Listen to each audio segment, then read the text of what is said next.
Howard.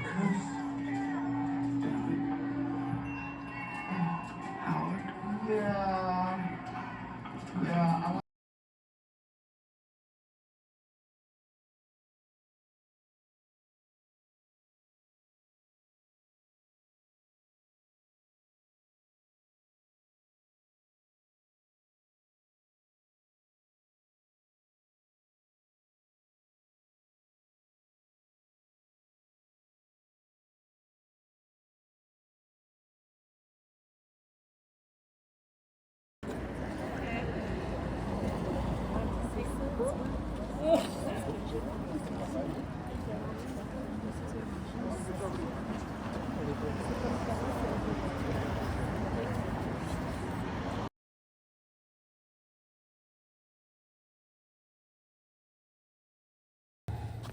Mes bien chères sœurs, mes bien chers frères, mes bien chers autres.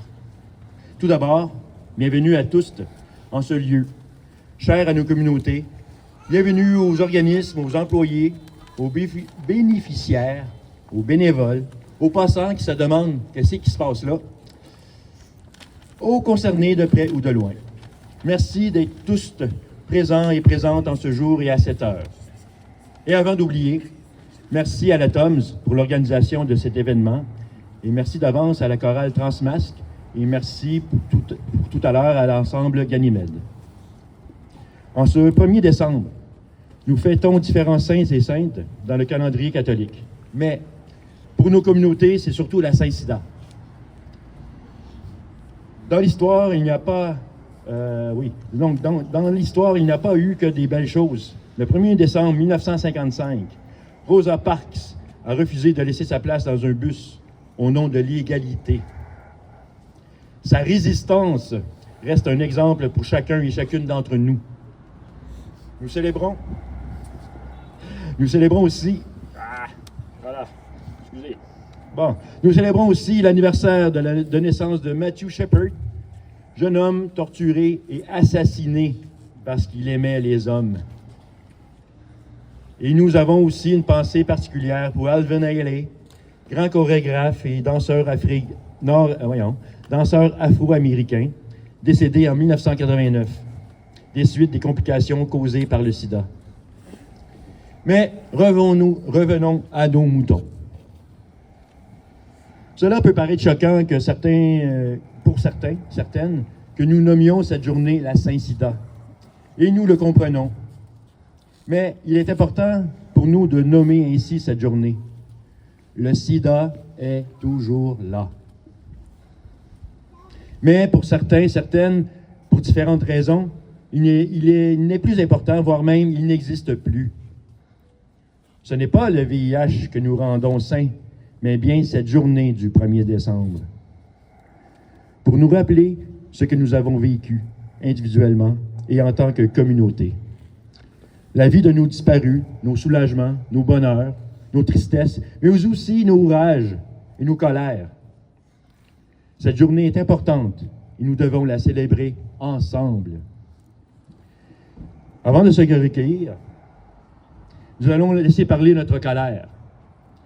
D'abord, envers les politiques, dans leur ensemble, notamment le ministère de la Santé et des Services sociaux, qui font plus ou moins l'autruche concernant les demandes de financement des organismes communautaires et laissent dans la misère bénéficiaires et travailleurs. La prévention, l'éducation et le dépistage sont aussi laissés de côté, comme si le VIH et ceux qui vivent avec n'existaient pas. Et que ceux qui ont vécu avec n'étaient présents que dans la mémoire des anciens. Il faut absolument des financements qui ont de l'allure et des politiques sanitaires qui font du sens basées sur les besoins des gens et des organismes et qui mettent l'intérêt de la population au cœur de tout. Nous nous inquiétons aussi de la mise en place de Santé Québec qui, hasard du calendrier, se met en place aujourd'hui même. A une existence officielle à compter d'aujourd'hui même. Ce nouvel organisme de santé a pour mission d'offrir aux Québécois et Québécoises les bons services au bon moment, Mais les coupures budgétaires et de postes déjà annoncées nous inquiètent profondément. Alors nous tenons ici à dire, Monsieur Dubé, Monsieur Carman et Madame Biron, nous vous en allons aller! Et saurons vous rappeler vos promesses. En parlant de financement et de politique, on oublie trop souvent les femmes, les personnes autochtones, les personnes usagées et usagères de drogue, les personnes racisées, les travailleurs et travailleuses du sexe, les itinérants, les personnes issues de l'immigration, la jeunesse même, et j'en passe. Ces populations sont de plus en plus touchées par le VIH et les ITSS. Ils ne voient rien, on n'entend rien venir des autres sphères. Quand serons-nous entendus? Quand est-ce qu'on aura accès équitable à la PrEP, aux trithérapies? À de la formation pour le personnel hospitalier, à de la formation pour le personnel hospitalier. Des financements qui prennent en compte la diversité des gens. Quand est-ce que le VIH sera décriminalisé? Autant de questions sans réponse.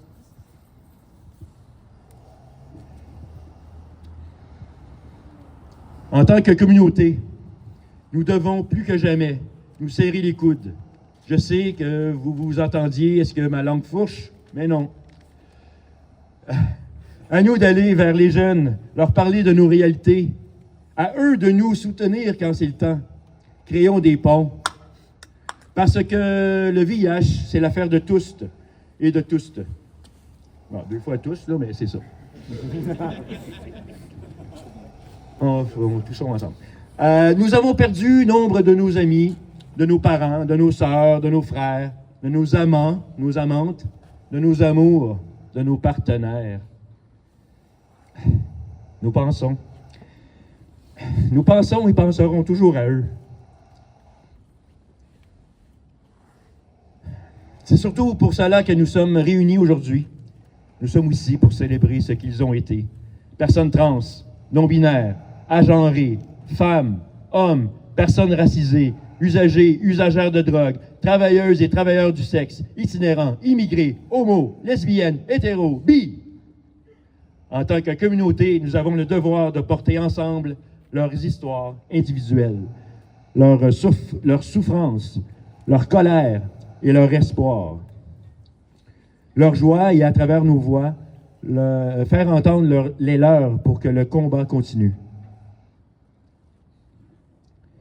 In summary, the sisters are angry at the inaction of public authorities regarding the challenges of our communities in the fight against HIV.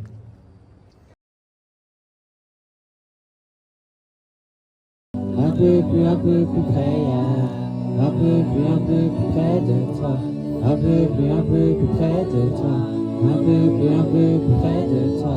Un peu plus près. Je sens plus près de toi quand je regarde à la fenêtre, toi vers les étoiles. Je me demande si tu me vois aussi, là où tu es. Je me demande si tu me souris. Je pensais qu'avec le temps, ça passerait, mais en vrai non. C'est ma lettre qui me hante chaque nuit pendant chaque temps. Même si je sais que tu reviendras jamais, rien ne m'empêche. Un peu plus près de toi. Un peu plus près de toi. Un peu plus près de toi. Un peu plus près. Un peu plus près de toi. Un peu plus près de toi. Un peu plus près de toi. Un peu plus près.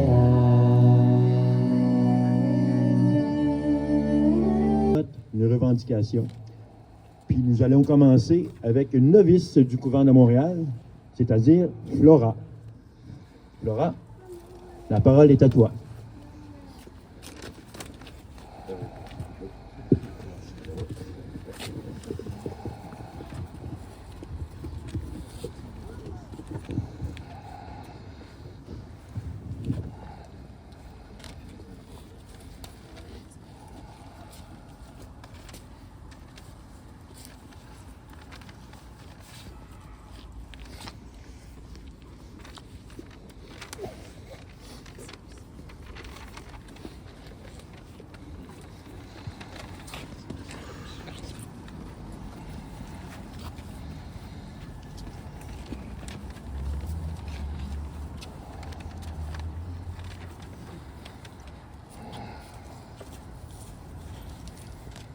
Alors, aujourd'hui, c'est la journée mondiale.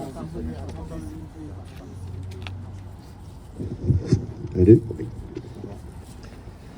OK, on commence. Alors, aujourd'hui, pour la journée mondiale de lutte contre le sida. Alors, moi, en mon nom et au nom de Novice Laura, c'est sourd et je suis membre des sourds de Perpétuelle Indulgence de Montréal. J'ai déjà annoncé l'activité Journée mondiale de la lutte contre le sida. Quand? En vigile, dimanche le 1er décembre. Et il y a 2 moments.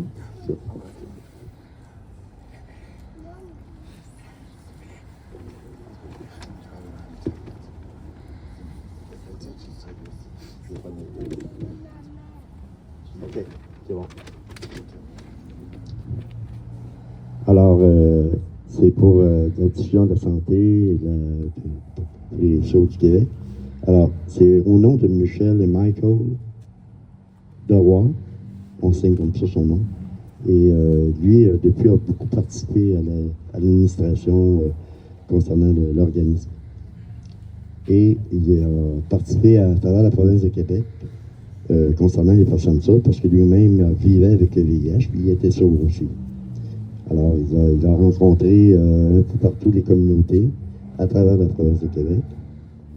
Et il a participé aussi à différentes organisations, comme la fondation Farah. Et là, aujourd'hui, bien, il est parti. Alors, on le laisse aller, puis on se souviendra de lui qui a participé dans la communauté de lutte contre le VIH. Et là, maintenant, il se repose. Alors, maintenant qu'il est au ciel. Alors, aujourd'hui, nous, on va toujours penser à lui. La vie qu'il a passée. Et l'inviter à nous accompagner. Entre autres pour la couronne qu'on va te proposer, de couronne de fleurs, pour lui rendre hommage.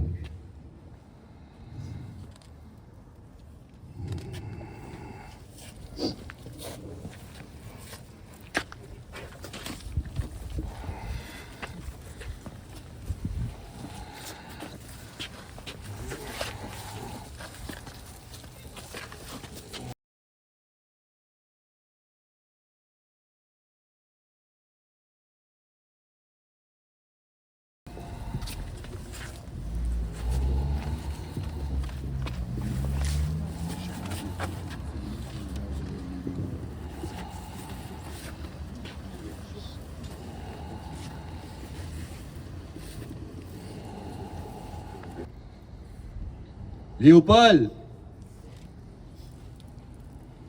Marie-Noël, Kétélie, Marc, Sarah, Claude, Alain et Jocelyn.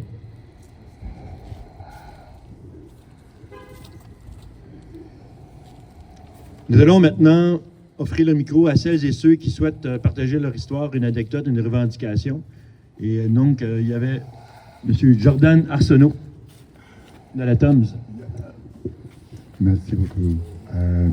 Je travaille à la Tom's, mais aussi je voulais faire part du message que j'ai eu de Michael Hendricks, qui, avec Roger Leclerc et René Leboeuf, sont responsables pour la création de ce parc de l'espoir. En réponse à une simple invitation à cette vigile, Michael Hendricks a écrit Wow, Tom's, c'est un excellent programme pour le 1er décembre 2024 in the Parc de l'Espoir. Triste constat, c'est que toutes ces activités auraient été parfaites selon notre ami Douglas Buckley-Couvrette. Et ça reflète, ça fait écho beaucoup à tout ce qu'il aurait voulu que le 1er décembre soit et devienne. Mais sais-tu, Douglas avait toujours d'excellentes idées. Douglas aurait particulièrement apprécié le timing, le programme, et il y a dire de 2 spectacles, de jour et de soir. Plus, bien sûr, un endroit où se réchauffer entre les deux. Et en plus de l'ajout des Sœurs de la Perpétuelle Indulgence de Montréal, en fait, elle représente le lieu de cette ruelle même. Sa mère était la présidente de la Canadian League of Catholic Women. Alors, un rappel de ses origines catholiques d'un des cofondateurs d'Act Up Montréal. Michael n'a pas pu être là ce soir, mais je voulais juste vous faire part de son appréciation pour le fait que vous soyez là. Et pour moi, dans les 17 ans que je connais Michael Hendricks, c'est le 2e compliment qu'il a fait à mon égard dans ces 17 ans. C'est-à-dire que c'est durement gagné, mais avec vous, c'est très, très solidement et mélodieusement apprécié de partager ce moment avec l'esprit de Douglas Park-Découvrette et fondateur de ce parc. So, thank you for being there.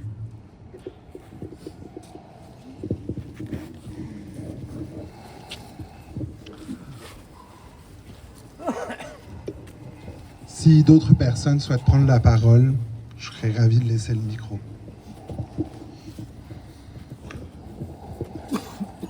Bonjour, je suis Sandra Wesley, je suis la directrice de l'organisme Stella, un organisme paré pour les travailleuses du sexe, et aussi présidente de la TOMS, la table des organismes montréalais de lutte contre le VIH, et trésorière de la Coxida, tant qu'à y être.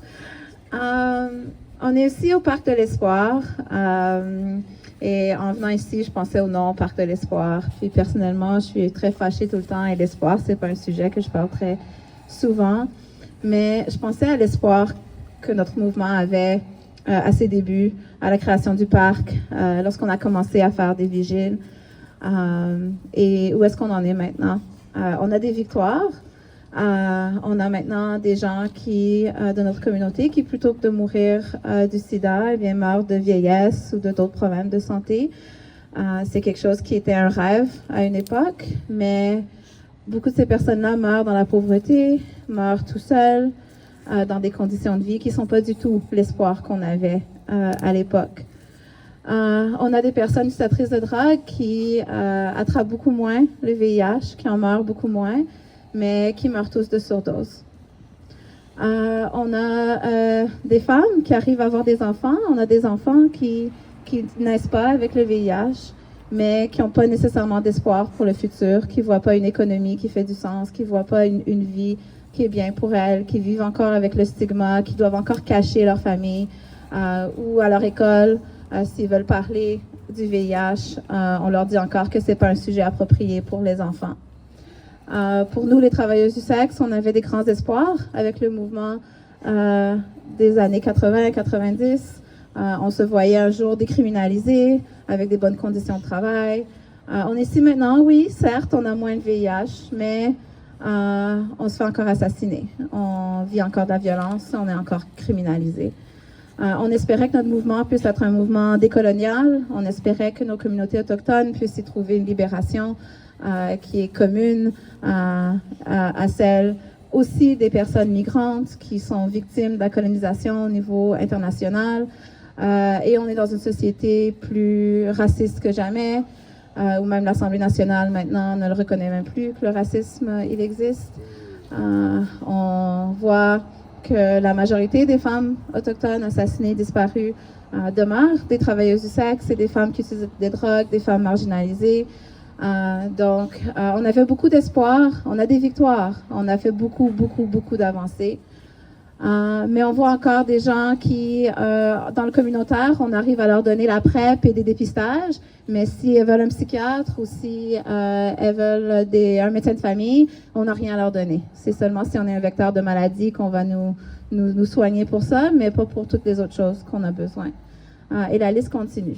Donc, le devoir de mémoire des personnes qu'on a perdues, c'est un devoir de deuil, un devoir de garder leur mémoire en vie, mais c'est aussi un devoir de se demander quelle vie elles auraient en ce moment si elles avaient survécu. Quelle vie ont les gens qui ont survécu?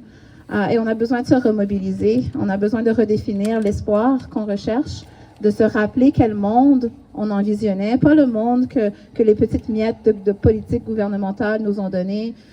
Oui, il faut continuer à revendiquer des choses comme l'accès gratuit aux médicaments, comme toutes les choses importantes et essentielles, mais il faut se rappeler aussi qu'on a un rêve collectif d'un monde où nos communautés ne sont plus détestées, où nous ne sommes plus vulnérables à quoi que ce soit, parce que nous avons des droits, nous avons notre force, nous avons une capacité de vivre bien, décemment, en santé, en sécurité, avec dignité.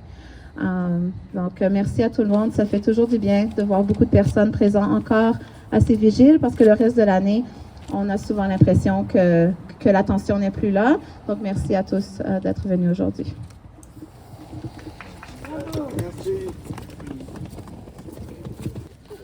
Je voulais parler de quelque chose qui me tient très à cœur, que je trouve qu'il y a une parallèle de nos jours.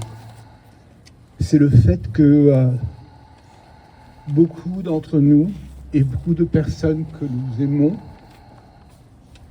qui ont souffert, qui ont été malades et qui ne sont plus parmi nous, ont été déhumanisés. On a connu cela. Et de nos jours aussi, beaucoup d'autres sont déhumanisés. Et parce que l'humanité en nous est plus forte, parce qu'on a connu la souffrance, on a connu ce que c'était d'être extériorisé et être mis à part. C'est à nous aussi de sensibiliser les autres à l'humanité de chacun, surtout de nos jours. Parce qu'on connaît ce que c'est, on sait ce que c'est que d'être déhumanisé. Et cela est inacceptable. Merci à tous. The moon through the many holes in the walls, he'll try to cry. To let it out, he'll try to fly. Close his eyes and head for the clouds, he gotta try his best to make it out, cause he survived. But the rest, she dreams of being a lawyer, maybe arguing courts, but she's also got fear that her life will be short. Cause Que leurs âmes continuent de briller de strass et de paillettes au paradisco, libérées de la douleur et des souffrances qu'ils ont endurées et qu'elles ont endurées. Nous célébrons leur vie, leur amour, leur rire et leurs espoirs. À travers leurs histoires, ils nous rappellent l'importance de la solidarité, de la dignité, de l'amour et de la compassion face à l'adversité. Cette journée doit aussi être un rappel à l'action, réaffirmer au monde et à nous-mêmes que la lutte n'est pas terminée, que nous devons continuer à briser les tabous, à combattre la stigmatisation et à assurer l'accès à la prévention et aux soins pour tous. Chers êtres de lumière qui nous regardez depuis le paradisco, alliés et cœurs solidaires, nous soulignons une fois de plus celles et ceux qui parcourent la vie avec courage malgré les tempêtes. Aujourd'hui, nous lançons au monde et à la rue nos pensées, nos chants et notre compassion à nos frères et sœurs vivant avec le VIH, mais aussi aux itinérants et itinérantes et ceux qui luttent contre les addictions. Que les mots prononcés aujourd'hui brillent comme des pétales d'amour et vous réchauffent dans les moments les plus sombres. Qu'ils rappellent à chacun et chacune que nul n'est jamais seul, même lorsqu'on se sent invisible ou oublié. Que cette bénédiction apporte la paix intérieure, la résilience et l'espoir. Que chaque personne puisse trouver des lieux sûrs, des mains bienveillantes pour les accueillir et des voix pour défendre leurs droits et leur humanité. Que cette vigile demeure un cri de justice pour un monde plus équitable où chaque personne a droit à la santé, à un foyer et à une communauté qui l'embrasse avec amour. Que l'amour guide vos pas et que notre compassion devienne l'étincelle de chaque nouveau jour. Vous l'aurez compris, l'espoir et la joie sont nos moteurs et ce sont aussi les meilleures réponses à apporter à l'incertitude et à la peur. Le monde actuel et l'avenir sont peut-être instables et insécures pour nombre d'entre nous, pour différentes raisons. Mais en vous regardant et en vous voyant réunis ici, nous savons que la lumière continuera de briller pour chacun et chacune. Alors, tant qu'il faudra de la joie pour effacer les peines, tant que partout dans le monde nos amours ne seront pas reconnus, tant que le sida ne sera pas vaincu, les sœurs de la perpétuelle indulgence seront là avec vous et pour vous. as long as joy will be needed to erase sorrows, as long as around the world our loves won't be acknowledged, as long as AIDS won't be defeated. De Sister Fif, patron des garçons qui aiment les garçons. De Sainte Moffat, patronne des filles qui aiment les filles. De Sainte Labelle, patronne des personnes trans. Sainte Licorne, patronne des billes. Sainte Marie-Jeanne, patronne de nos paradis artificiels et légaux. De Sainte Ilénol, patronne de nos douleurs. De Saint Trojan, patron du latex. Saint Finlande, patron du cuir. Sainte Lassie, patronne des pupilles.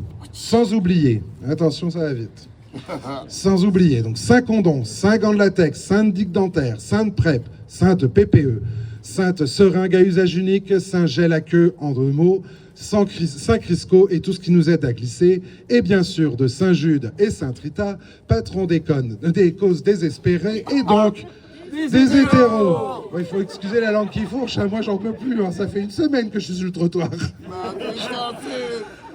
Aimez-vous les uns les autres, les uns dans les autres, les uns avec les autres, et faites attention à vous.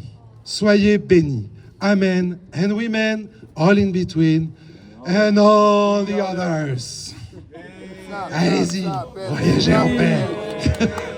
Yeah, son, it's okay,